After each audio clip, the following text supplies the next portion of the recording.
آدمی خود اٹھائے نہیں اٹھتا وہ ان کے پاس لے جائے اور بابے کے پاس جا کر آسانی سے آنے کے لیے عرض کرے، فرض کریں آسانی سے سمجھ آنے کے لیے عرض کریں۔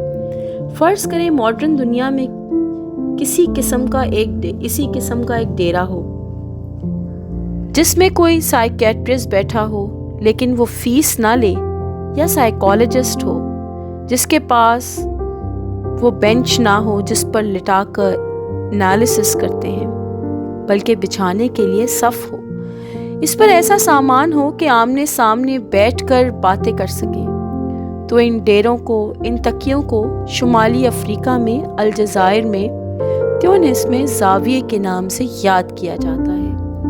ان کو زاویہ کہتے ہیں، کچھ رباط بھی کہتے ہیں وہاں پر، لیکن زاویہ زیادہ مستعمل ہے۔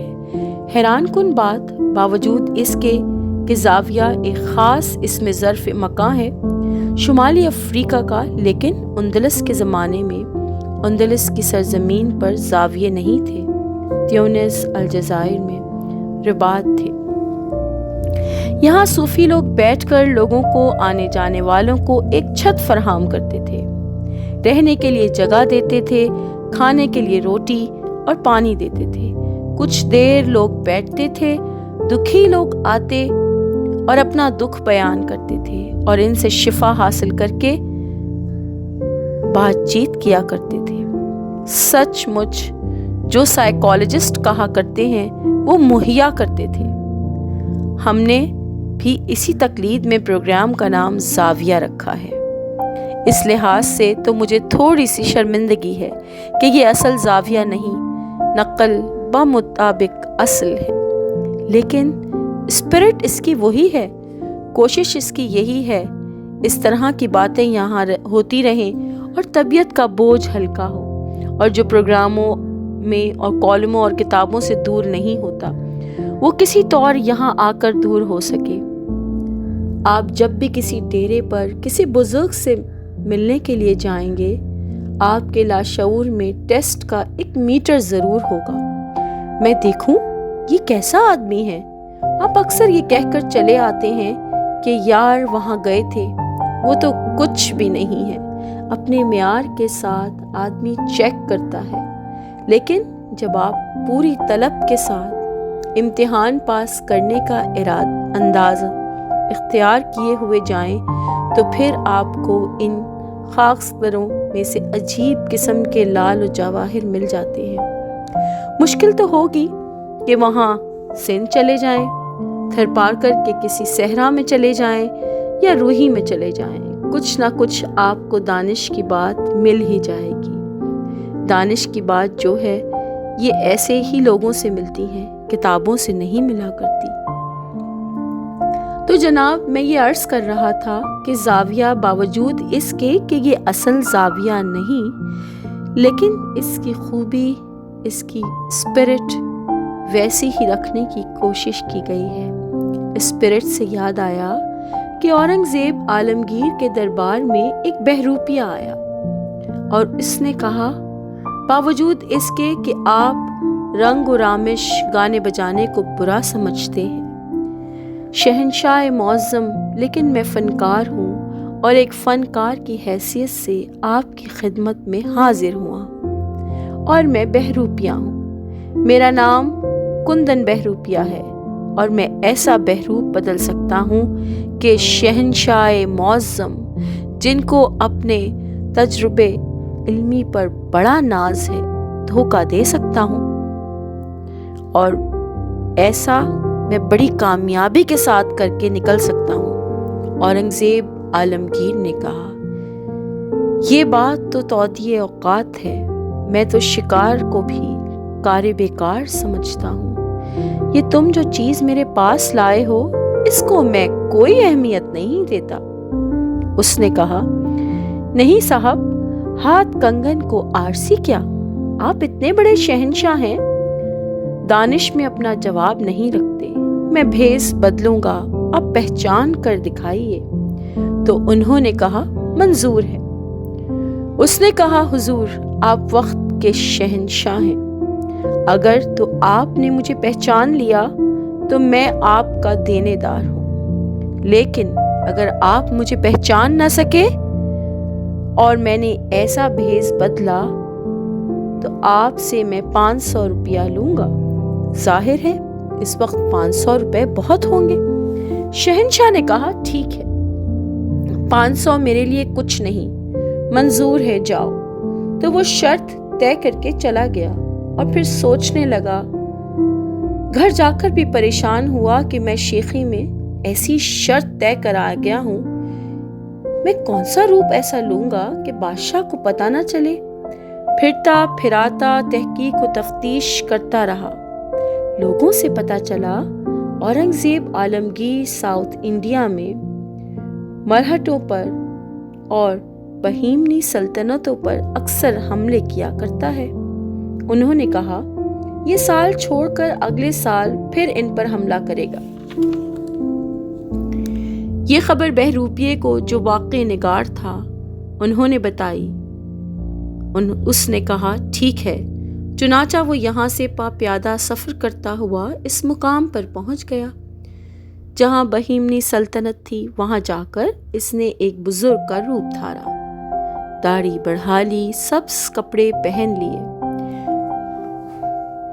بڑے بڑے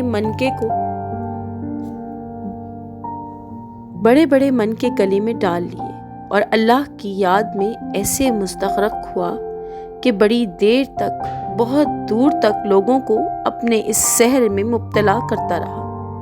ارد گرد کے جو لوگ تھے بابا پیر کی محبت میں گرفتار ہو گئے۔ لوگ آنے لگے اور طرح طرح کے چڑھاوے چڑھانے لگے، جیسا کہ ہمارے یہاں کا رواج ہے۔ دور دور تک اس کا نام آنے لگا، لیکن وہ بڑی استقامت کے ساتھ سال بھر اس ریاضت میں مصروف رہا جو بزرگ کیا کرتے ہیں۔ ایک سال کے بعد جب اپنا لاؤ لشکر لے کر اورنگزیب عالمگیر ساؤتھ انڈیا پہنچا اور پڑاؤ ڈالا تو تھوڑا سا خوف زدہ تھا، اور جب اس نے مرہٹوں کے پیشوا پر حملہ کیا تو وہ اتنی مضبوطی کے ساتھ قلعہ بند تھے کہ اس کی فوجیں توڑ نہ سکیں۔ پریشانی کا عالم ہو گیا اور یقین ہو گیا کہ شاید اس کو ناکام لوٹنا پڑے، اس کی حکومت پر برا اثر پڑے۔ چنانچہ لوگوں نے کہا یہاں ایک درویش ولی اللہ رہتے ہیں درخت کے نیچے، آپ ان کی خدمت میں حاضر ہوں اور ان سے جا کر معاملات پر بات چیت کریں، پھر دعا کریں اور پھر ٹوٹ پڑے۔ شہنشاہ پریشان تھا، بیچارہ بھاگم بھاگ گیا، ان کے پاس سلام کیا اور کہا حضور میں آپ کی خدمت میں ذرا عرض کرنا چاہتا ہوں۔ انہوں نے کہا ہم فقیر آدمی ہیں، ہمیں ایسی چیزوں سے کیا لینا دینا۔ شہنشاہ نے کہا نہیں، عالم اسلام پر بڑا مشکل وقت ہے، آپ ہماری مدد کریں، میں کل اس قلعے پر حملہ کرنا چاہتا ہوں۔ تو فقیر نے فرمایا نہیں، کل مت کرنا، پرسوں کریں، اور پرسوں بھی بعد نماز ظہر۔ اورنگزیب نے کہا جی بہت اچھا۔ چنانچہ اس نے بعد نماز ظہر جو حملہ کیا اور ایسا زور کا کیا اور جذبے سے کیا، اور پیچھے فقیر کی دعا تھی، اور ایسی دعا کہ وہ قلعہ ٹوٹ گیا اور فتح ہو گئی۔ مفتوح جو تھے وہ پاؤں پڑ گئے۔ بادشاہ مرہٹوں کے پیشوا پر فتح مند کامران ہونے کے ساتھ ساتھ سیدھا درویش کی خانقاہ میں حاضر ہوا۔ باوجود کہ وہ ٹوپیاں سی کے اور قرآن لکھ کر گزارا کیا کرتا تھا، لیکن سبز رنگ کا بڑا سا امامہ پہنتا تھا، بڑے زمرد اور جواہر لگے ہوئے تھے۔ اس نے جا کر امامہ اتارا اور کھڑا ہو گیا، دست بستہ کہ حضور یہ سب کچھ آپ ہی کی بدولت ہوا ہے۔ اس نے کہا نہیں، جو کچھ کیا اللہ نے کیا۔ انہوں نے کہا کہ آپ کی خدمت میں کچھ پیش کرنا چاہتا ہوں حضور۔ درویش نے کہا نہیں، ہم فقیر لوگ ہیں۔ اس نے کہا کہ 2 پرگنے کی معافی 2